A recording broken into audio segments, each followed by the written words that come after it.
세 번째 환자는 중국인인데 지난달 23일 관광 목적으로 입국해서 지금 국가지정격리 병상으로 입원했습니다. 근데 지금 23번째 환자, 네. 중국 여성인데 확진 판정을 받기까지 무려 15일이나 걸렸다고 그래요. 네, 서울시에 따르면 이 58세 중국인 여성인 23번 환자는 지난달 23일 관광 목적으로 입국을 했는데요. 이 서울시가 지난달 13일에서 25일까지 우한에서 서울로 들어온 외국인 205명의 명단을 지난달 31일 이 질병관리본부로부터 넘겨받아 전수조사를 한 바가 있는데 그때 소재 불명으로 나타난 65명 중에 이 23번 환자가 포함이 돼 있었습니다. 이 서대문구 민박에 머무르던 중에 확진 판정을 받았다고 하는데요. 네. 다만 이제 이 환자와 그 같은 민박에 있던 다른 중국인 일행 7명은 모두 검사 결과 음성으로 나왔다고 밝혔습니다. 이 정은경 질병관리본부 중앙방역대책본부장은 오늘 정부 세종청사 브리핑에서 우한에서 감염된 상태로 왔고 이후에 발병했을 가능성이 더 높다고 생각된다. 그러니까 한국에서 감염된 것은 아닌 것으로 판단된다는 취지로 이렇게 밝혔습니다. 근데 박원순 서울시장은 서울시의 방역망이 잘 구축됐다 이렇게 진단을 했거든요. 그리고 조만간 확진자 동선 지도도 만들겠다라는 방침을 밝혔죠. 네, 박원순 시장은 오늘 이제 현재 국내 확진자가 23명이고 그중 10명이 서울 거주자로 전체 45%에 달하는 숫자다. 또 하루 사이 4명이 추가돼서 긴장을 늦출 수가 없는 상황이다. 이렇게 좀 이 점을 강조를 하면서도 다행인 점은 새롭게 확인된 확진자들도 대체로 예측 가능 범위 안에 있어서 잘 구축된 방역망을 꼼꼼히 촘촘히 해서 구멍이 뚫리지 않도록 해달라 이렇게 얘기를 했습니다. 네. 서울시는 이 확진자 이동 동선을 지도로 공개하는 서비스를 준비 중이라고 오늘 밝히기도 했는데요. 공개 대상은 역학조사를 마친 확진자가 머무른 서울 시내 다중이용시설입니다. 이 시는 그래서 시설 이름, 또 확진자 방문 시간, 시설 내 동선, 방역 소독 완료 여부 등을 밝힐 예정이라고 합니다. 뭐 지금 이제 막연한 불안감을 갖고 계시는 분들이 있기 때문에 그런 불안감을 해소하는 차원에서라도 빨리 이런 조치들이 좀 이루어졌으면 좋겠습니다. 그런데 좀 궁금하기도 하고 의문을 갖게 만드는 게 중국 후베이성에서 입국한 전수조사 대상자 가운데 지금 누락된 사람이 있었다는 얘기가 되는 거 아니겠습니까? 그러니까 아직도 연락이 안 닿는 사람들이 꽤 있는 거예요. 아니요, 그러니까 그게 당시에는 그랬던 건데요. 네. 그러니까 그 지난달 31일 이제 질본에서 서울시로 명단을 넘겨줬을 때 네. 즉각 연락이 안 된 사람이 당시에 이제 65명 정도였습니다. 네. 하지만 지금은 이제 그게 다 확인이 됐다고 하는데요. 박원순 시장에 따르면 그 소재가 불명확했던 65명을 모두 파악하고 확인했다면서 그 중에 23번 확진자가 나왔다. 이 환자는 증세가 시작돼 자신이 스스로 신고하고 대기 중이었다. 이렇게 밝혔고요. 네. 이어서 우한에서 온 모든 내외국인은 파악이 됐고 이로써 지금까지 불안정하고 불확실했던 요소 하나가 해결됐다. 이렇게 밝혔습니다. 그리고 GS 홈쇼핑 본사 직원이 지금 감염증 확진 판정을 받아서 생방송이 멈추고 뭐 직장이 폐쇄되는 일이 있었다고요? 네, GS 홈쇼핑은 오늘 오후 1시부터 8일 오전 6시까지 직장 폐쇄 조치에 들어간다고 밝혔는데요. 이 기간 동안은 회사 문을 닫고 소독과 방역 조치를 하고 직원들은 재택근무 또는 유급휴가를 쓰게 됩니다. 방송은 생방송 대신 재방송으로 대체되고 방송은 이제 최소 인력만으로 이제 당직 체계를 구축해서 한다고 합니다. 이 조치는 앞서 GS 홈쇼핑에 근무 중인 직원이 지난 5일 저녁에 확진 판정을 받으면서 이뤄진 건데요. 지난 2일 이 확진된 환자 가족에게서 2차 감염된 이 직원이 지난달 30일까지는 본사에 출근을 했다고 합니다. 이후에 재택근무를 하다가 이제 어제 저녁에 신종 코로나 환자로 확진이 된 건데 이 회사 측은 문제는 이 확진 판정을 이 직원이 받은 뒤에도 다른 직원들을 정상 출근하도록 하는 등 좀 부실 대응 논란이 있었습니다. 그래서 지난 2일 이후에 확진자와 같은 팀에 근무했던 부서원들에 대해서는 그러니까 지금 이제 오늘 14일 동안 재택근무를 하라고 이제 지시를 하긴 했는데 하지만 이제 앞서서는 이제 이 직원이 코로나 검사를 받는 상황에서도 뭐 어제까지 이를테면 본사 사내 어린이집을 운영한다든가 또 어제 이제 환자로 확인됐는데도 이튿날 오전에서야 그러니까 오늘 오전에서야 본사 직원들에게 이걸 공지를 한다던가 이제 이런 부분 때문에 좀 직원 보호에 소홀한 것이 아니냐 이런 지적이 나왔습니다. 뭐 일본에서는 지금 크루즈선에 있는 그 확진자가 확인이 됐는데도 불구하고 그대로 사람들이 뭐 움직이도록 했다. 그래서 비판적인 여론이 나오고도 있는데 지금 상황이 좀 비슷하다는 생각도 좀 들어요. 네. 그러니까 빨리 조치를 취했어야 되는데 지금 조치가 늦어졌다는 얘기가 되는 건데 지금이라도 직원들이 추가로 확진이 되지 않도록 좀 철저히 대비를 좀 해야겠습니다.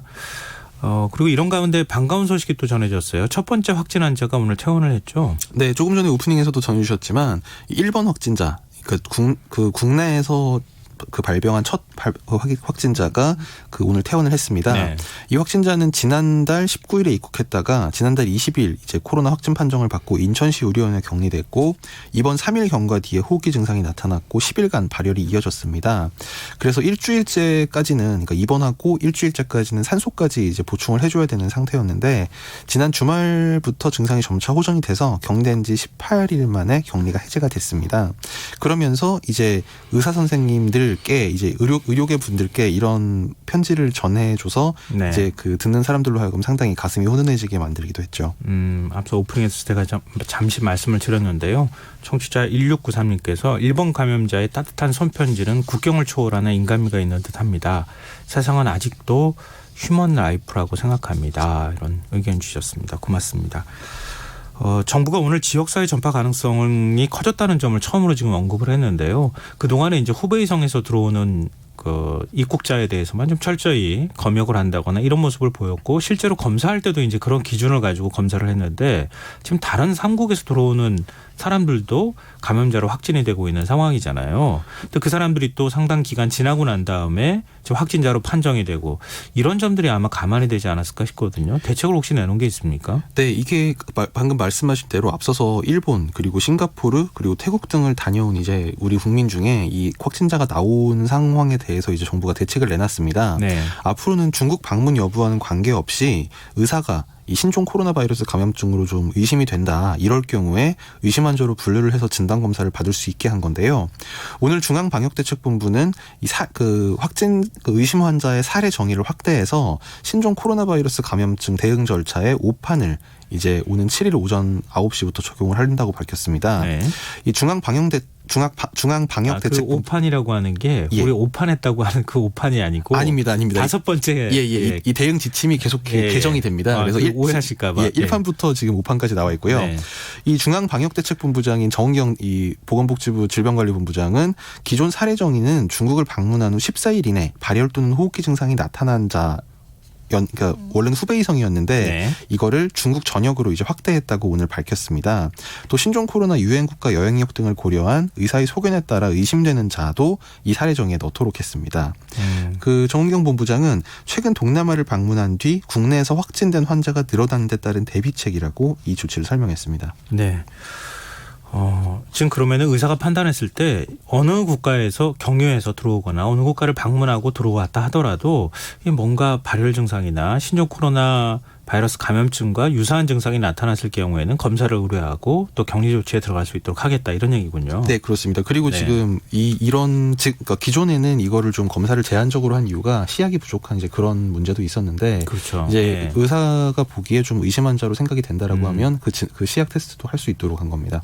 하루에 한 2,000키트 정도 한다고 하는데 더 많이 생산할 수는 없느냐. 오늘 제가 우연히 방송을 하면서 전문가를 만났는데요. 네. 가능은 또 하다 그래요. 그런데 예.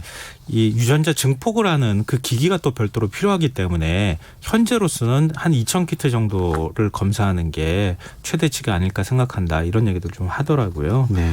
그러니까 뭐 계속 그 생산 능력이나 이런 능력들을 좀 검사 능력들을 좀 키워가는 작업들도 좀 필요하지 않을까 싶습니다. 그리고 마스크하고 손 소독제 지금 여전히 좀 구입하기 어렵다고 하는 얘기가 나와요. 정부가 긴급 수급 조정 조치를 발동했다고 하는데 이게 어떤 겁니까? 예, 그 중앙사고수습본부 부본부장이 지금 네. 김강립 보건복지부 차관인데요.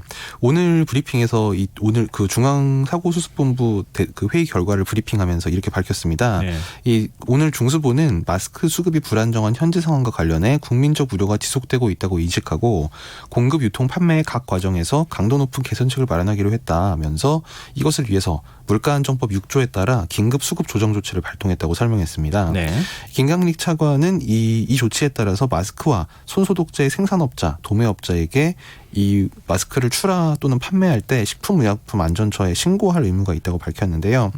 이에 따라서 모든 생산업자는 생산량과 출고량, 수출량을 매일 신고해야 되고 도매업자들도 일정 수량 이상의 이 마스크 등의 물품을 뭐 판매할 때는 누가 사갔는지 그리고 단가, 수량 이런 거를 즉각 신고해야 되게 돼 있습니다. 정부는 그래서 이 범정부 합동 단속을 통해서 불법 행위를 확인하게 되면 엄정하게 처벌한다는 방침인데요. 그래서 만약에 이제 생산 구매량을 속이거나 뭐 비정상적인 유통, 뭐 예를 들면 뭐 바가지를 씌웠다던가 네. 이런 경우에는 2년 이하 징역 또는 5천만 원 이하의 벌금 등이 부과되게 됩니다. 경찰청 차원에서도 대대적인 수사에 들어갔다 뭐 이런 얘기도 나오니까요. 혹여나 조금 더 이익을 남기기 위해서 마스크의 판매량 그 매점 매석을 한다거나 아니면 네. 좀 더 비싸게 판매하는 이런 행위가 없도록 주의하셔야겠습니다. 네, 김강립 차관은 네. 국민들께서도 마스크와 관련된 불법 행위를 발견하면 정부 지자체가 운영하는 신고센터로 적극 신고해달라고 당부하기도 했습니다. 네. 강경원 외교부 장관은 오늘 올해 첫 기자간담회를 열었는데 신종 코로나 입국 금지 조치와 관련해서 굉장히 신중한 좀 입장을 보였다고요? 네, 강경화 장관은 중국 내 코로나 바이러스의 확산 추세와 국제적 추세, 국내 방역 노력 등을 종합적으로 감안해서 상황을 점검하고 있다면서 우리 국민 보호가 최우선 과제이지만 그 세계보건기구 권고라든가 조치를 취했을 때의 효력성 등을 전반적으로 감안하고 국제사회의 동향들을 고려해야 한다. 이런 입장을 밝혔습니다. 다만 좀 눈길을 끈 거는 이 외교부 장관인 강 장관이 필요하다면 추가 조치를 검토할 수 있다. 이렇게 얘기한 건 조금 눈길 끌었습니다. 홍남기 경제부총리는 관광업계가 지금 뭐 타격이 클 것 같다라고 하는 예측이 나오는 데 대해서 지원 방안을 발표할 예정이고 이달 중으로 네. 금융위도 이번 주 안으로 금융지원책을 내놓을 계획이다 이런 구상을 밝혔어요. 네, 오늘 홍남기 이 경제부총리는 경주를 찾아가지고 이 그 관광업계랑 현장 간담회를 가졌습니다. 네. 이 관광업계가 큰 타격을 받을 것이 우려된다면서 이번 달 내에 관광업계 지원 대책이 만들어져서 시행되게 노력하겠다 이렇게 관광 그 업계 관계자들에게 밝혔습니다. 또 금융당국은 이제 이르면 이번 주에 이 피해를 입은 기업과 소상공인을 지원하기 위한 지원 방안을 내놓을 걸로 알려졌습니다.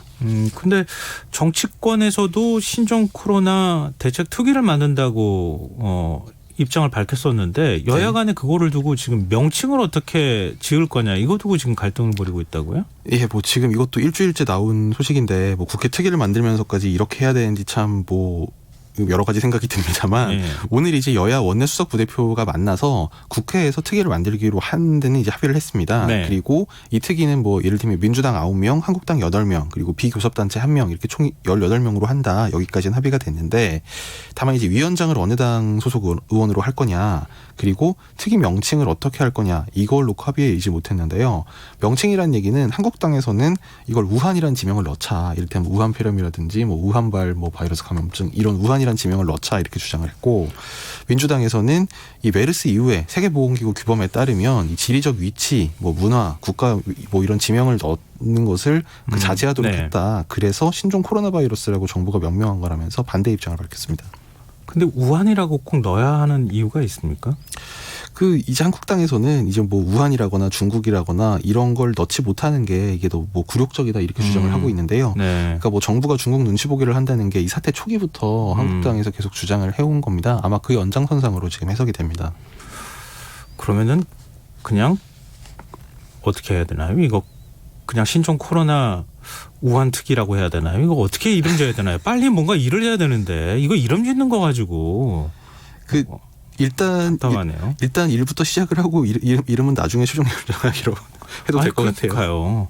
이게 지금 국민들은 빨리 좀 대책 만들어줬으면 좋겠다고 얘기를 하고 있는데 명칭 가지고 이렇게 싸우고 있다는 좀 한편으로는 답답하기도 합니다. 좀 화제를 좀 바꿔보겠습니다. 저 추미애 법무부 장관이 오늘 대검찰청을 방문해서 윤석열 검찰총장과 회동을 가졌어요. 이게 취임 이후에 처음인 거죠?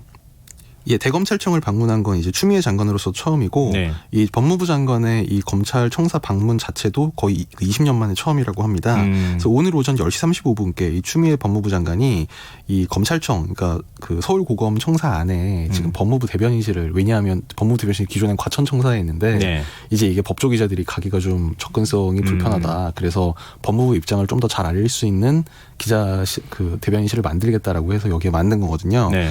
여기를 이제 방문하는 차에 이제 윤석열 검찰총장과 전격 회동을 했는데요. 그 양측 참모, 그 대검 법무부 참모들이 배석한 가운데 약 35분 정도 회동을 했다고 합니다. 뭐 내용은 이제 수사구조 개혁 작업과 관련해서 이 추 장관이 윤 총장에게 협조와 소통을 당부하고 이 고검 청사에 대변인실 사무실을 마련해 준 데 대해서 감사하다 이런 뜻을 전달했다고 하고요. 네. 사실 관심은 이제 어제 이제 법무부에서 발표한 이 그 청와대 이른바 하명수사 사건 여기에 대한 공소장 비공개 결정에 대해서 이를테면 혹시 뭐 논의가 있었을까 이제 이게 많이 궁금한 사항이었는데 네. 여기에 대한 언급은 없었다고 법무부와 대검이 밝혔습니다. 그게 제일 큰 화두인데 그 얘기를 안 했다고 하는 것도 좀 이상하고 어색한 부분이 있기도 한 것 같은데요. 어찌됐든 형식적인 측면에서는 아까 20년 만에 네. 처음이라고 하셨나요? 오늘 회동에 어떤 의미가 있다고 보세요? 일단 추미애 장관은 소통이라는 걸 강조를 했습니다. 이 추 장관은 앞으로 권력기관 개혁을 앞두고 법무부와 검찰 사이에 협조할 일이 많지 않겠냐. 대통령께서도 국가수사의 총영향을 유지하면서 개혁하라고 말씀을 하셔서 서로 소통해 나가자. 이번 사무실 개소식은 소통하는 의미가 중요하다는 말을 했다. 윤석열 총장도 이에 공감했다. 이렇게 기자들에게 밝혔습니다. 아무래도 국가기관이 양쪽에서 서로 싸우는 모습은 어찌됐든 간에 원인이 어디 있든 간에 그렇게 썩 보기 좋은 모습은 아니잖아요. 앞으로 뭐 하명이다, 항명이다, 네. 뭐다, 뭐 이렇게 하는 얘기도 좀 안 나올 수 있도록 좀 그렇게 서로 의사소통을 좀 잘했으면 좋겠습니다. 그나저나 이 앞서도 말씀하셨던 것처럼 그 공소장 공개하지 않기로 결정한 것과 관련해서 굉장히 좀 시끄러운데 이 부분에 대해서 추미애 장관이 직접 해명도 내놨죠.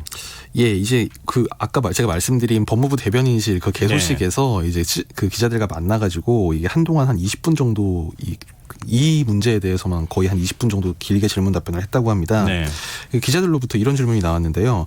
과거에 이제 그 추미애 장관이 더불어민주당 대표 시절에는 박근혜 전 대통령 그 탄핵 사건에 대해서 이 최순실 씨, 그러니까 계명후 최서원 씨 공소장을 근거로 해서 탄핵을 주장하지 않았느냐 이제 이런 질문이 나왔는데 네. 이에 대해서 추 장관은 박 전 대통령 사건은 헌법재판 영역이고 이번 사건은 형사재판이라 무관하다 이런 주장을 펴면서 반박을 했다고 하고요. 네. 그리고 이제 국회 공소장 전문을 제출하지 않는 게 이 국회법 또는 이제 국회에서의 증언강정법 위반이 아니냐 이런 질문이 나왔는데 자료 제출을 안 한 게 아니라 보도자료와 공소장 전문의 중간 정도 되는 자료를 제출한 것이다 이렇게 주장을 했다고 합니다. 공소장 요지, 그러니까 공소장의 전체 페이지 수는 한 60여 페이지인데 예. 요지는 한 4페이지, 5페이지라는 얘기도 있던데 네. 그걸 그러니까 요약한 것은 제출하지 않았느냐 이런 예. 얘기군요. 그렇죠. 네. 이제 그러니까 보도자료는 아주 짤막하게 정리를 한 거고 공소장이라고 하면 전문을 말하는 건데 이제 그 사이 정도 되는 자료를 제출한 거다. 이게 추 장관의 주장이었고요. 네. 그리고 뭐 공소장 비공개가 뭐 취지가 인권 보호라면 뭐 이해는 할 수는 있으나 그게 왜 하필 이 시점 이 사건부터냐 이런 질문도 있었는데 여기에 대해선 추 장관이 이게 조국 전 장관 때부터 진행됐던 일이라는 걸 상기를 시키면서 다만 조국 전 장관은 본인 일이다 보니까 포토라인과 피의사실 공표금지 문제 이해관계자처럼 돼서 제대로 하지 못했다. 정치적 오해로 인한 상처를 염려해줘서 그런 거라면 충분히 감내하겠다. 이런 입장을 밝혔습니다. 네, 추미애 장관은 이렇게 밝혔는데 사실 민주당을 제외하고 나머지 야당이라든가 또 시민단체도 그렇게 시선이 곱지는 않아요. 아무래도 뭐 시민단체는 기본적으로 정보를 이제 비공개 처리하는 것보다는 항상 공개를 하는 거를 더 이제 그 바람직한 걸로 이제 생각을 하고 있죠. 그건 언론도 마찬가지고요. 네. 이제 특히 정치권에서는 뭐 민주당은 뭐 공소장이 바로 언론에 공개되는 나쁜 간행에 제동을 건 것이다 이런 입장을 밝혔는데 그다음 민주당을 제외한 전 정당 심지어는 민주당 내 일부 의원들도 여기에 대해서 비판적인 의견을 밝혔습니다. 네. 뭐 이를테면 황교안 대표는 오늘 뭐 공소장을 꼭꼭 숨기는 걸 보면 셀프 유죄 입증이다. 뭐 이런 주장을 하기도 했고요. 문재인 대통령이 연루된 정황이 있는 건지 없는 건지 밝혀야 될 시점이 됐다. 그러면서 문 대통령이 직접 공소장을 공개하라고 촉구하기도 했습니다. 네. 또 안철수 전 의원도 오늘 SNS에 올린 글에서 대통령의 사적 욕망이 민주주의를 파괴하고 있다. 역시 문재인 대통령을 정면으로 겨냥했고요. 반면에 이제 소위 말하는 뭐 중도 진보 진영에서는 뭐 문 대통령을 직접 공격하기보다는 이제 법무부의 이번 조치가 좀 기존 관행에 비춰서도 좀 어색하다. 뭐 이제 이런 비판을 많이 했는데요. 네. 이를테면 대한신당은 국회법에 규정돼 있는 자료 요청 권한을 법무부 훈령을 핑계로 무시했다 이런 지적을 했고 네. 정의당도 타당성 없는 무리한 감추기 시도다 이렇게 지적을 했습니다. 네. 또 민주당에서도 금태섭 의원이 언론 인터뷰를 통해서 국회가 공소장 제출을 요구하는 이유는 권력기관이 기소권을 행사할 때 인권 침해가 없는지 이 혐의를 덮지 않고 제대로 기소권을 행사하는지 감시하기 위한 것인데 정부가 임의로 요약한 걸 보고 국회가 판단할 수 없다. 그러니까 공개하는 게 맞다. 이런 주장을 폈습니다. 근데 지금 이제 비판하는 게 절차적인 문제에 있어서의 문제점. 이런 것들을 비판하는 것이고 그러니까 공소장 내용은 이미 동아일보에 다 공개가 된 거 아닌가요? 그러니까 동아일보에만 공개가 된 건 사실 문제가 있습니다. 왜냐하면 네. 이제 동아일보라는 하나의 물론 이제 기본적으로는 뭐 보도를 사실 그대로 한다는 거를 가정을 해야 되겠지만 네. 사실 언론사가 그 중에 어떤 부분을 공개하고 어떤 부분을 기사를 쓸지 이게 과연 오히려 이제 반대 방향에서 왜곡될 뭐 염려도 있는 거거든요. 그러니까 법무부는 이거 비공개를 한 이유가 이제 아마 그 공소장이 이제 피의자인 뭐 이를테면 그 혐의를 받고 있는 사람들의 인권이 좀 제약될 것을 우려한 것 같은데 오히려 몇몇 언론사만 공소장을 입수해서 보도를 하게 되면 좀 지금 동아일보 보도가 그렇다는 건 아닙니다만 네. 이론적으로 따지면 좀 악의적인 보도가 가능할 수도 있거든요. 그러니까 그런 면에서는 오히려 좀 이걸 공개해서 누구나 좀 볼 수 있으면 뭐 그게 좀 어떤 인권 침해나 이런 측면은 좀 생각해 볼 부분이 있습니다만 뭐 억측이라던가 악의적인 보도는 좀 오히려 그만큼 사라질 수 있다 이런 생각이 듭니다.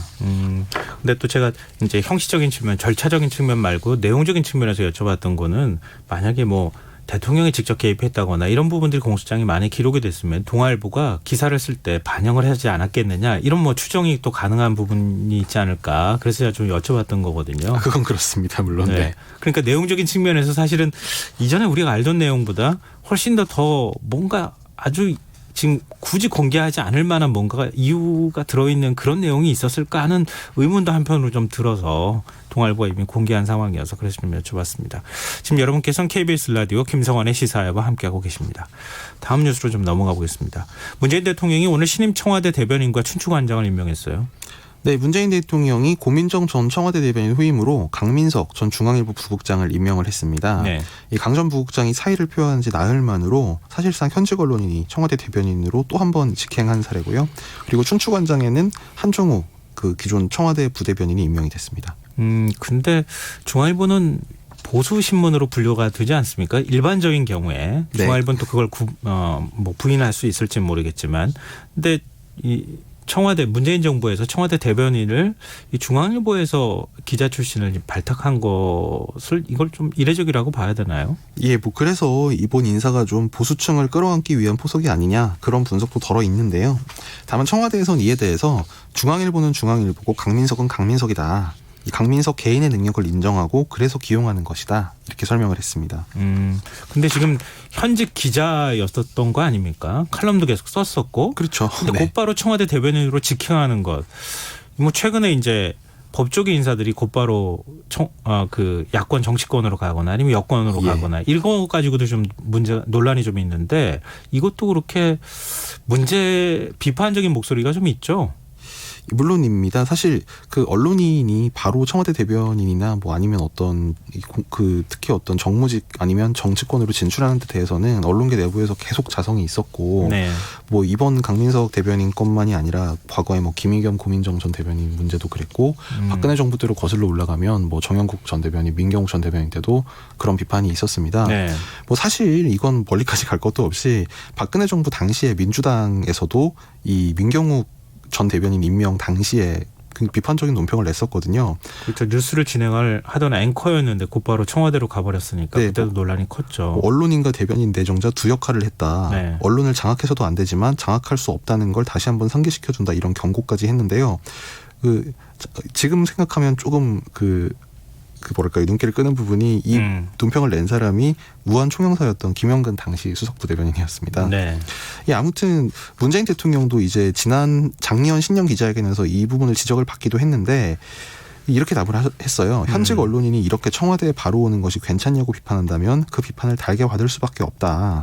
다만 언론 영역에서 공공성을 살려온 분들이 역시 공공성을 제대로 살려야 할 청와대로 가서 청와대가 공공성을 지킬 수 있게 해준다면 그것은 좋은 일이라고 생각한다. 이렇게 답변을 했습니다. 이거는 뭐 어떤 관점으로 바라보느냐, 뭐 이념적인 성향하고 구분할 것 없이 좀 휴지기를 둬야 되는 것 아니냐, 그걸 좀 의무화하자 이런 얘기가 그 동안에도 계속 나왔는데 아직까지도 그런 조치들이 좀 취해지지 않은 것 같습니다. 그런 부작용이나 논란들이 계속되고 있는 것 같아서 좀 씁쓸합니다. 그리고 범보수 진영의 통합신당 준비위원회가 오늘 첫 회의를 열었죠. 20일이 창단 목표일이라고요? 네, 뭐 또 한 번의 개문 발차라고 제목들을 많이 달았는데요. 네. 뭐 지금 보수 진영 통합 논의가 뭐 박형준 혁신보수 통합위원장이 지금 앞장서서 분위기를 잡아 나가고 있고 네. 뭐 통합신당 당명을 정한다든지 뭐 창당 목표가 20일이라고 이제 못을 박는다든지 뭐 그런 부분에선 진전이 있는데 이 활용 점정이라고 할 수 있는 게 지금 황교안 대표와 유승민 의원 간의 양자 협의거든요. 이게 지금 2주째 정체 상태에 있으면서 좀 뭐 뚜렷한 진전이 나오지 않고 있습니다. 오늘 박형준 혁통위원장이 통합신당 준비위원회 이 소식 발족 소식을 알리면서 네. 그 가능한 빨리 신당 출범을 위한 압축적 논의를 전개할 것이다. 그래서 이달 20일 전에 신당을 출범시킨다는 혁통위의 일정에 따라 당명을 비롯한 제반 사항을 논의해서 결정할 것이다. 이렇게 밝혔습니다. 근데 통합의 한 축인 새로운 보수당 지금 참여 여부를 아직도 결론을 못 짓고 있는 거죠. 황교안 대표하고 유승민 의원하고 만나는 게 뭐 일종의 이제 하나의 분수령이 될 것이다 이런 기대가 있었는데 네. 신호가 별로 안 나와요. 이거 어떻게 봐야 되는 겁니까? 그 분수령이 원래 이번 주가 될 것이라고 이제 유승민 의원이 그 월요일까지만 해도 얘기를 했었는데 네. 그 뒤로 이게 아주 강간무소식인 지금 상태인 겁니다. 그래서 여기서 진도를 못 나가고 있으니까 네. 세보수당의 태도가 지금 굉장히 어정쩡해지고 있거든요. 왜냐하면 지금 당 내에서도 여기 적극 참여를 결합을 해야 된다라고 주장하는 의원들이 있는 반면에 네. 또 원칙을 지키는 게 더 중요하다. 대표적으로 유 의원 같은 경우가 이렇게 주장을 하고 있어서 지금 이 그 그러니까 통합신당준비위원회에도 지금 위원으로는 지금 정운천 의원이 가서 참가를 하고 있는데 네. 이 공동위원장이 세보수당 몫이 한 자리가 있거든요. 네. 여기에는 지금 논의가 필요하다. 양당 협의가 결론 난 다음에 결정할 것이다. 또 이렇게만 밝히고 있습니다. 그러니까 위원은 가 있는데 이 공동위원장은 참가를 안 하고 있으니까 뭐 실무적인 논의는 어느 정도 가능하겠지만 뭐 이 단위에서 어떤 책임 있는 결정을 지금 내릴 수는 없는 상태인 거죠. 좀 지켜보긴 해야 되겠지만 벌써부터 일부 언론에서는 뭐 통합이 안 된다 뭐 이런 얘기까지 지금 보도가 나오고 있는 상황이어서 예, 지금 방송 직전에 이제 그런 네. 단독 기사가 하나 나왔는데요. 뭐 세보수당 내에서 이제 유승민 의원은 이제 선거 연대만을 하자 이제 이렇게 주장을 하고 통합을 하지 말고 합당을 하지 말고 선거 연대만을 하자 네. 이런 주장을 하고 있고 여기에 대해서 세보수당 내에서 반발이 있으면서 당대당 통합이 아니라 일부 의원들만 한국당에 결합하는 방식으로 될 것 같다. 이제 이런 취지의 조금 전에 TV조선 보도가 있었습니다. 근데 뭐 지금 어디까지 근거를 갖고 보도를 했는지는 아직 확인할 수 있는 상황이 아니어서 일단 소개만 좀 해드리겠습니다. 그리고 안철수 전 대표가 보수통합의 변수가 된다 뭐 이러면서 지금 안철수 신당을 창당하는 작업을 지금 하고 있는 상황인데 성관이가 당명 사용을 불허했어요. 네, 성관이는 안철수 전 의원 측 창단 추진기획단에서 이 당명 사용할 수 있느냐 유권 해석을 요청한 데 대해서 오늘 전체 회의에서 안철수 신당은 정당 명칭으로 사용할 수 없다 이렇게 결정했습니다. 성관이는 현역 정치인 성명을 정당 명칭에 명시적으로 포함하는 것은 책임 있는 정치적 주장이나 정책을 추진해야 하는 정당의 목적과 본질에 부합하지 않을 수 있다면서 또 특히 정당 지배 질서의 비민주성을 유발할 수 있다. 그러니까 1인 정당이 될 수 있다는 점을 지적을 했습니다. 또한 성명이 포함된 정당명을 허용하면 정당 활동이라는 구실로 사실상 사전 선거 운동을 하는 게 가능해진다. 그러니까 이 점은 아무래도 대선 사전 선거 운동이 될 수 있다는 점을 지적을 한 것 같고요. 네. 또 이제 투표용지에 소속 정당명에 성명이 기재되면 유권자가 현역 정치인과 실제 후보자를 오인할 수 있다. 이런 지적도 했습니다. 네. 뭐 지금 이른바 안철수 신당 쪽에서는 좀 반발하고 있는 것 같은데 앞으로 또 어떻게 당명을 바꿔야 되는 상황으로 가는지 좀 지켜봐야겠습니다. 네, 당명을 바꾸겠다고 이미 얘기했어요. 네네. 네. 또 어떻게 바꿀지 한번 좀 보겠습니다. 뉴스와 여기까지 하겠습니다. 지금까지 곽재훈 프레시안 기자였습니다. 고맙습니다. 네, 감사합니다. 완자로 시작하는 말 완전히 완벽한 완두콩 완타치 김성환의 시사야. 평일 밤 10시 5분 여러분을 찾아갑니다. KBS 1라디오 김성환의 시사야. 신종 코로나 바이러스에 감염된 사람이 4명 더 추가되면서 모두 23명으로 지금 늘어난 상황인데요. 최근 2, 3차 감염자가 늘고 접촉자 수도 증가하면서 보건당국이 오늘 처음으로 지역사회 확산 가능성을 언급하기도 했습니다. 자세한 내용 메르스 사태 당시 보건복지부 부대변인을 지낸 고려대 의과대학 환경의학연구소 박기수 교수와 얘기 나눠보도록 하겠습니다. 박 교수님 안녕하십니까? 네, 안녕하십니까? 네, 오늘 확진자가 4명도 추가가 됐는데요. 오늘 확진된 환자들의 특징을 보면 접촉자 또는 가족에 따른 2차 감염이 지금 많다고 해요. 근데 오늘 확진된 확인된 확진자가 이 감염 경로가 어떻게 되는지부터 먼저 좀 정리를 해주시면 어떨까요? 예, 일단 그 20번째 환자는 그 41세 우리나라 여성이고요. 지난 네. 2일 그 발표된 15번째 확진자의 가족이고요. 그러니까 이제 국내에 들어와서 이제 그 전파된 경우고요. 그다음에 21번째 환자는 역시 우리나라 여성이시고 59세시고 이분은 이제 3차 감염인데요. 지난번에 그 2차 감염자인 6번째 확진자와 이제 접촉이 했던 것으로 나타났고요. 그다음에 22번째 환자는 46살 내국인 우리나라 남성인데 이분은 16번째 확진자의 가족입니다. 네. 그리고 이제 격리가 입원돼서 이분은 이제 16번째하고 18번째 확진자와 함께 식사를 한 걸로 알려져 있고요. 그다음에 마지막으로 23번째 환자는 이제 58살 중국인 여성인데 이분이 조금 이제 문제가 되는 게 지난달 23일 날 그 이제 지금 우한하고 우리가 이제 이렇게 셧다운 하기 전에 네. 비행기를 타고 오셔가지고 소재지 파악이 안 됐던 분인데 이번에 이제 소재지가 확인이 돼서 보건소에서 조사를 해보니까 양성으로 나온 케이스가 되겠습니다.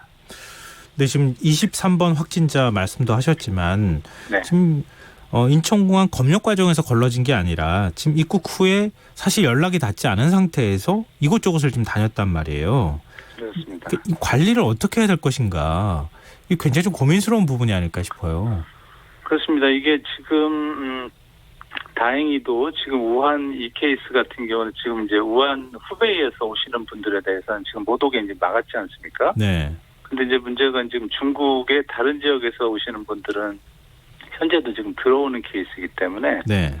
지금의 그 검역 시스템으로서는 이렇게 오시는 분은 왜냐하면 이제 발열이 없으면 첫째로 이제 검역대에서 걸러지지가 않고요. 네.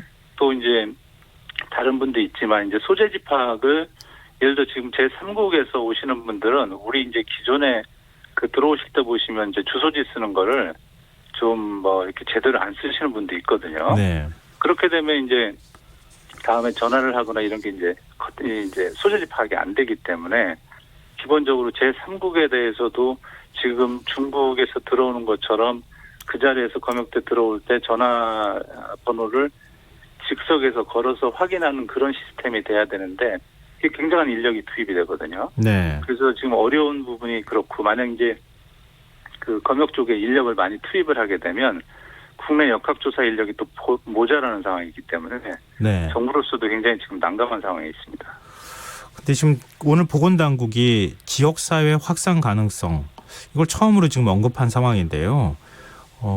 그만큼 좀 지금 확산세가 좀 심상치 않다고 정부가 판단하고 있다 이렇게 봐야 되는 건가요? 네, 그렇습니다. 이게 이제 메르스 때보다 더 어려운 게 메르스 때는 이제 병원 내에 감염이 많았었습니다. 네. 근데 지금 같은 경우에는 중국에서 이제 들어온 케이스, 이번 지금 23명 중에 벌써 10명 정도가 이제 중국 이외의 지역의 나라거나 국내에서 발생한 케이스거든요. 네. 그래서 이게 지금 이미 접촉자가 뭐 거의 1000명에 육박하는 상황이기 때문에 확률적으로도 접촉자 중에서 검사를 하면 확진이 될 가능성이 굉장히 많거든요. 그러면서 이미 잠재적으로 확진이 될 사람이 많다는 거기 때문에 네. 추가적으로 2차, 3차의 가능성이 굉장히 높고 또 문제인 게 지금 현재 이 신종 코로나 같은 경우에는 우리가 이제 확산 속도라고 그러는데 네. 한 사람이 두 사람 걸리게 하고 두 사람, 네 사람 이런 거를 이제 R0에서 2라고 표현을 하고요. 네. 만약에 그 R0라는 게 3이면 한 사람이 세 사람, 세 사람이 9사람, 9사람이 27명 이런 건데 지금 이 문제가 되는 이 코로나가 R0가 4 정도라고 합니다. 4요? 4. 네. 그럼 굉장히 확산 속도가 빠르다는 얘기 아닙니까? 네. 그래서 영화 보시는 분도 있을지 모르겠는데 컨테이전이라는 영화에 보면은 이 승수 효과로 커지는 속도가 R0가 2냐 4냐가 엄청난 속도로 있습니다. 참고로 2003년에 있었던 그 사스 같은 경우는 R0가 약 2 정도 되고요. 감기가 1.3 정도 되거든요. 네. 그러니까 이 속도 자체가 워낙 빠르기 때문에 이 감당하기가 굉장히 어려운 상황으로 치달을 수도 있다는 상황입니다. 다행인 것은 지금 우리 보건당국에서 외부에서 들어오는 거는 중국 지역에 대해서는 굉장히 지금 셧다운을 많이 했고 우리 국내에서도 내국민들이 지금 적극적으로 참여를 해서 마스크도 쓰고 하긴 하는데 어쨌거나 감염 전파 속도는 굉장히 빠를 수도 있다라고 볼 수 있겠습니다. 네, 지금 이제 앞서 그 사례를 들어서 말씀해 주셨지만 22번째 확진자 같은 경우도 굉장히 우려의 목소리가 나오고 있거든요. 지금 활동 반경도 광주에서 나주 이렇게 두 지역에 지금 걸쳐 있는 상황이고 그래서 지금 오늘 의협에서 이 확진자와 같은 지역에 있었거나 접촉했을 경우에 대처법을 지금 공개하기도 했었죠. 네. 근데 교수님께서는 실제로 접촉 가능성이 있는 분들은 어떻게 해야 한다라고 보십니까? 이게 이제 뭐 특별한 이른바 명약이 있는 건 아니고요. 예. 기본적으로 접촉 가능성이 있는 분들은 이제 마스크 쓰는 게 일단 기본이고요. 예. 그 다음에 이제 손, 발 우리가 이제 가장 중요한 게 손인데 손 씻기 잘하는 거하고 노출을 최대한 줄이는 게 방법이고 이런 것 같습니다. 주위에 그런 이제 접촉자가 있었다거나 그런 격리되신 분들이 있다는 이제 그런 얘기를 만약 들으신다면 기본적으로 그쪽하고는 접촉을 최대한 줄이는 게 가장 중요한 그러니까 공개된 정보에 대해서 빨리빨리 귀를 기울이시는 게 자기 가족이나 본인을 보호하는 아주 가장 중요한 수단으로 볼 수 있겠습니다. 지금 이제 접촉을 했거나 본인은 접촉했는지 안 했는지 좀 헷갈리는 경우도 아마 있을 것 같아요. 그렇습니다. 근데 네. 접촉해서 가능성이 있다고 생각하시는 분들은 지금 자가격리를 해야 되는 거죠. 네, 그렇습니다. 자가격리는 어떤 방식으로 해야 되는 겁니까? 지금 자가격리를 했던 환자들 사이에서 네. 그 가족들이 감염되는 사례가 또 나오고 있거든요. 그게 이제 가장 문제가 되는 게 자가격리에서 첫 번째가 그 공유된 지역을 같이 쓰려면서 이제 문제가 되는 것 같습니다. 그게 무슨냐면 이제 아파트 네. 같은 경우에도 화장실이 2개이거나 이런 경우도 있지만 보통 가정이 화장실을 하나 쓰는 경우가 있거든요. 네. 그리고 이제 식사도 같이 하고 이제 같은 자리는 아니지만 한 분이 이제 의심자가 격리자가 갔다 온 다음에 가족이 가서 쓰거나 이러면서 접촉점이 예를 들면은 분말이 튈 수 있거나 그러니까 격리자가 자기 손에 묻었던 것이 이제 어떤 이제 손잡이나 이런 데 묻으면서 거기서 교집합이 생겨서 가족도 이제 이 확진이 되거나 그런 사태가 돼 있기 때문에 네. 최대한 그 가정에서 본인이 격리를 했더라도 그 마스크를 쓰는 건 당연하고 특히 이제 손이 무의식적으로 자기 얼굴에 올라가기 때문에 제 생각엔 가능하면 집에서도 그 자가격리하시는 분은 장갑을 끼시는 것도 좋은 방법일 것 같습니다. 근데 지금 차라리 그러면은 그 접촉 가능성이 있는 사람이나 접촉자의 경우에는 자가격리를 집에서 하도록 하지 말고 네네. 어떤 기관으로 이동해서 이 한꺼번에 어떤 관리를 통합적으로 해야 되는 거 아니냐 이런 목소리도 있거든요. 네, 맞습니다. 근데 이제 그게 메르스 때도 그렇고 이렇게 이제 자가격리 이외의 방법으로 특정 시설에 격리를 하게 되면 좋은데 이게 이제 숫자가 계속 늘어나면서 이게 이제 만약에 이제 관리나 이런 게 굉장히 어려워지는 그런 구조가 있기 때문에 네. 아마도 지금 정부 당국에서도 그런 거에 대해서 고민을 많이 할 수도 있습니다. 실제로 과거에 이게 문제가 됐기 때문에. 그러면 앞으로 좀 더 확산세가 커질 경우에는 네. 그런 방안도 검토할 수 있겠다 이런 말씀이시군요. 예, 충분히 왜냐하면 자가격리에서 이 가족들 간에 일부러 전파시키려는 상황이 아니고 아무리 노력을 해도 지금 안 되는 상황이지 않습니까? 네. 그런 상황에서는 개인이 단독으로 이런번에 지난번에 이제 우리 진천에 우리 중국에서 오신 교민들도 네. 그랬듯이 그런 방안도 검토를 해볼 필요는 있는 거죠. 그리고 교수님께서는 메르스 사태 때 보건복지부에 계시지 않았습니까? 이번에 네, 이제 그 완치가 돼서 퇴원하는 환자들이 나오기 시작했는데 이번에 사용된 치료제가 메르스 당시에 사용한 에이즈 치료제를 혼합한 약품으로 치료가 됐다고 하는데 이게 어떤 겁니까? 기본적으로 지금 현재 신종 코로나 바이러스는 아시겠습니다만 백신이 있는 것도 아니고 별도로 치료제가 있는 게 아니기 때문에 네. 이제 이게 코로나 바이러스 코로나 계열이라는 거거든요. 그래서 메르스도 그렇고 사스도 그렇고 같은 계열이어서 과거에 썼던 거를 이렇게 원용을 비슷하게 하게 됩니다. 네. 그래서 마침 이제 그 에볼라 썼던 치료제, 그다음에 메르스 때 썼던 치료제, 그리고 이제 HIV 바이러스 치료제를 써보니까 이게 이제 이렇게 이제 듣는 거죠. 쉽게 얘기하면. 네. 근데 이거를 이제 섞어 썼기 때문에 어떤 게 먼저 듣는지는 정확하게 모르는 거고, 이걸 이제 나중에 아마 해외 사례에서도 그렇고 공통점인 이제 치료제가 보이면 그거를 이제 융합을 해서 별도 치료제를 이제 만들게 되는 그런 케이스가 되겠습니다. 근데 의료계 일각에서는 신종 코로나 바이러스 감염증은 치료 가능한 바이러스다, 이런 의견도 지금 나오고 있거든요. 네, 이건 뭐 시간의 문제지, 충분히 가능할 수가 있고요. 예를 들면은, 저희가 옛날에 문제 같은 신종플루 같은 경우에도 사실은 지금 보면 이제 인플루엔자 계열인데, 네. 이제 타미플루라는 게 이제 나와서 치료가 실제로 하고 있고 그렇거든요.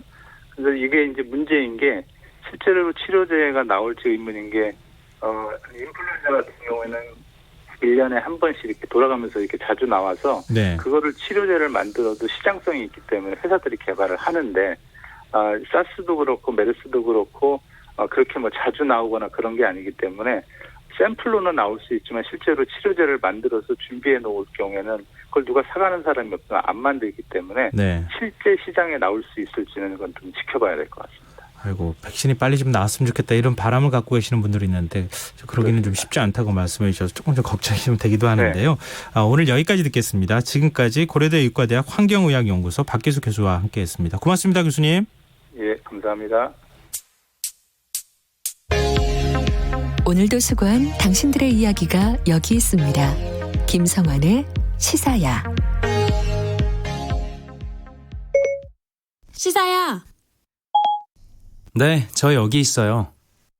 오늘 하루 AS 해줘. 네, 더 알고 싶은 이야기, 놓쳤던 뉴스 제가 알려드릴게요.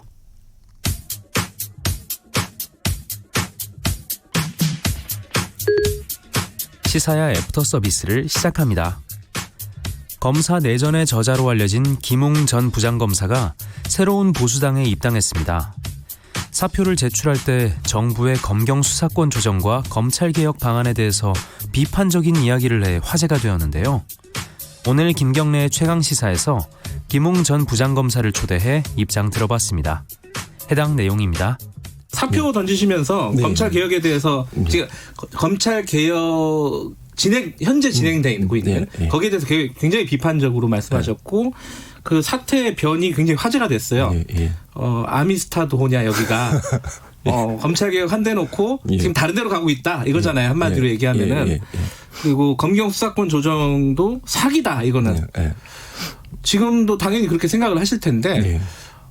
청취자분들을 위해서 뭐가 사기라고 하는 건지. 왜냐하면 기본적으로 검찰의 힘이 너무 과도하기 때문에 힘을 빼자는 게 취지라고 많은 사람들이 생각을 하지 않습니까?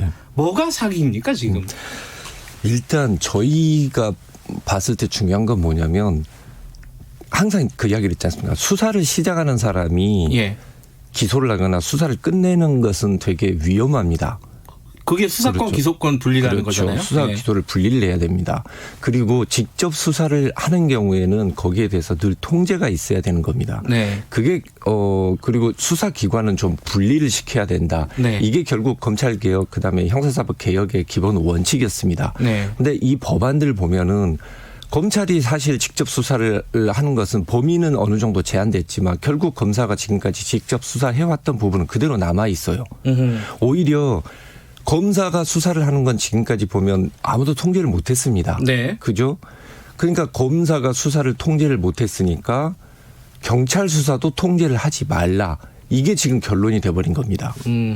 그런 상황이 됐는데 그러다가 나중에 지금 그 조국 전 그 장관님에 대한 수사가 시작되고 나니까 검찰 개혁이라는 게 느닷없이 또 다시 검찰이 왜 수사를 하느냐라는 방향으로 즉 일종의 어떤 그 조국 수사에 대한 어떤 반대 프레임으로 또 돌아가 버리게 된 겁니다. 그래서 제가 왜 갈짓자 행보냐라고 이야기하는 것은 사법통제기관으로 갈 것이냐. 그게 아니고 그냥 검사 너는 일정 부분에서 직접 수사를 하라라고 이렇게 만들어 놓고 난 다음에 다시 자신들에 대한 수사가 시작되니까 갑자기 그게 직접 수사하면 안 돼. 그리고 뭐 형사부 강화할 거야. 이렇게 이야기를 하는 겁니다. 근데 사실 형사부를 강화한다는 건 뭐냐면 형사부는 주심 역할을 해야 되는 거거든요. 네. 주심한테 지금 일어나고 있는 경기에 대해서 어떤 문제 제기를 하고 그 부분에 대해서 호루라기를 불 수 있는 권한을 뺏어놓고 그냥 주심 숫자를 2-3명 늘린다고 해서 그게 강화되는 건 아니거든요. 근데 그 수사에 대한 통제가 예. 경찰에 대한 통제는 기본적으로는 기소로 하는 거 아닙니까? 아니죠. 그렇지 않아요? 아니죠. 우리나라 같은 경우에 있을 때는 기소되는 사건보다 불기소되는 사건이 훨씬 더 많습니다. 근데 지금까지는 검찰 주변에만 다 이렇게 시장이 컸잖아요. 네. 그 시장이 나눠지는 거잖아요. 적어도. 나눠진다 그러면은 네. 경찰팀은 커지고 형사팀 즉 검찰팀은 줄어드는 게 맞겠죠. 양쪽 다 늘어나는 건 뭘까요? 지금은 그런 상황이라고 보시는 그렇죠. 거죠. 네. 검사내전 읽으신 분들 최근 김웅 검사가 보인 태도에 적잖이 놀라셨으리라고 생각합니다. 저는 책을 읽으면서 누군가를 향해 독한 말을 못하는 여린 성격의 소유자가 아닐까 상상했거든요. 사실 이런 저의 상상이 전혀 근거 없는 것도 아닙니다. 김웅 검사의 고등학교 동창인 김민섭 작가가 검사내전의 추천사에 소개한 일화입니다. 고3 때 모 대학에서 주최하는 100일장에 응모하려고 시를 쓰고 있었는데 친구 김웅이 나도 한번 써볼까? 잘 안 되겠지만 하더니 30분이 채 안 되어서 시 한 편을 뚝딱 써냈다고 하고요. 그리고 며칠 후 장려상을 받는 글을 보며 역시 공부 잘하는 친구는 뭘 해도 잘하는구나. 절망감을 느꼈다고 합니다. 이후 사법고시에 합격해서 검사 15가 된 친구를 고깃집에서 다시 만났는데요. 눈빛이 달라진 친구에게 야, 너 눈이 무서워 라고 말하니까 그 친구는 짧은 웃음을 보이면서 이렇게 말했다고 하는군요. 세상에 나쁜 놈들을 너무 많이 봐서 눈이 개들을 닮아가는 것 같아. 글쎄요. 그동안 너무 나쁜 범죄자를 많이 봐왔기 때문일까요? 검경 수사권 조정안에 대해서 봉건적 명은 거역하라. 다소 선동적인 글을 남기고 사표를 제출하더니 대한민국이란 거대한 여객선의 철판을 꼭 물고 있는 나사못이 되는 것이 검사의 소명이라고 말하던 선배를 존경했다던 그가 불과 보름 만에 정계에 입문하면서 사기 공화국을 때려잡고 싶다는 포부를 밝혔습니다. 앞으로 그가 어떤 모습을 보여줄지는 모르겠습니다만 나쁜 사람을 때려잡겠다는 의지도 좋습니다만 대한민국 정치가 바르게 나갈 수 있는 나사못이 되겠다 다짐했던 그 마음도 잊지 말았으면 좋겠습니다. 오늘 신종 코로나 바이러스와 관련해서 청취자 여러분들 또 의견 주고 계십니다. 휴대전화 뒷자리 4723 쓰시는 청취자분께서 요즘 약국에 다른 약 사러 갔다가 마스크가 있길래 몇 개 샀습니다. 요즘 마스크 사느라 지출이 많아서 부담스럽습니다. 엥겔 지수가 아닌 마스크 지수가 높습니다. 라고 해주셨습니다. 그러게요. 요즘 계속 마스크를 쓰니까요. 아마 금전적으로도 좀 부담이 되는 거 아닌가 싶습니다. 9976님. 거제에서 개인 택시 운전하고 있어요. 늘 온화하고 예의 바르고 유익한 방송 감사합니다. 꼭 한번 응원 문자 보내고 싶었는데 운전을 하다 보니 여의치가 않아서 이제야 보냅니다. 늘 건강하시고 앞으로도 계속 좋은 방송 부탁드리겠습니다. 라는 의견 주셨습니다. 감사합니다. 운전하시는 분들이 조금 운전하시면서 문자 보내시기 좀 힘들죠. 그래도 이렇게 잠깐 쉬시는 동안에 문자 보내주셔서 정말 고맙습니다. 앞으로도 계속 많이 들어주셨으면 좋겠습니다. 김성환의 시사야. KBS 라디오 김성환의 시사야 1부 순서는 여기서 마무리하겠습니다. 1부 끝곡으로 블루문의 빌리 홀리데이 띄워드리면서 저는 11시 정각에 다시 오겠습니다.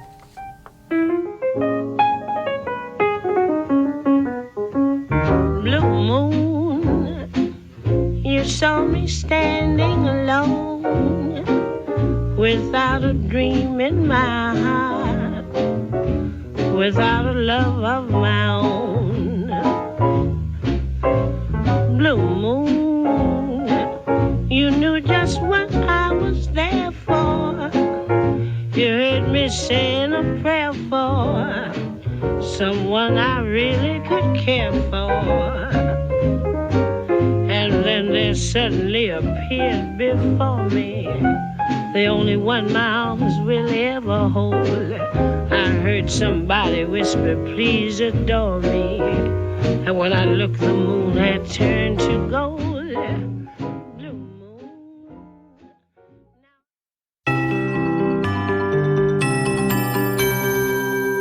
KBS 58분 날씨.